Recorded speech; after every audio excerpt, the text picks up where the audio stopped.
কনসার্টে ডান্স করতে অনেক মজা লাগে। আমারও তো ডান্স করতে অনেক ভালো লাগছে। ওয়াও, কি সুন্দরী একটা মেয়ে। এই মেয়ে, আসো আমরা একসাথে ড্রিঙ্কস করি। এই মেয়ে, তোমাকে তো আমি ভালোবেসে ফেলেছি। হে, দেখ দেখ টমের মা কি মোটা। আমার মাকে মোটা বলেছিস? তোর মুখে কেক ছুঁড়ে মারবো। এই কেক আমার মাথায় পড়লো।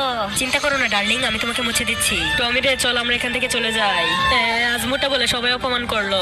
মাকে তো সবাই অপমান করলো, তাই আমি ব্যাংক থেকে এই টাকাগুলো নিয়ে দোকান থেকে ব্যায়াম করার এই সার্কেলটা নিয়ে যাই। এই নাও মা, এই সার্কেলটা দিয়ে তুমি ব্যায়াম করো। এটা দিয়ে ব্যায়াম করতে অনেক ভালো লাগছে। আমাকে তো আরো ব্যায়াম করে চিকন হতেই হবে। আমাকে অনেক দৌড়াতে হবে চিকন হওয়ার জন্য। যেভাবেই হোক খাবার খাওয়া কমাতে হবে।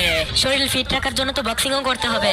আমাকে তো আরো চেষ্টা করতে হবে। তারপর কি টমির মা চিকন হতে পারলো কিনা সেটা দেখার আগে শয়তানকে ভালোবাসলে কিছু করার দরকার নাই, কিন্তু আল্লাহকে ভালোবাসলে ভিডিওতে লাইক সাবস্ক্রাইব করে কমেন্টে আল্লাহ লিখে যাও। এই তো শো শুরু হচ্ছে।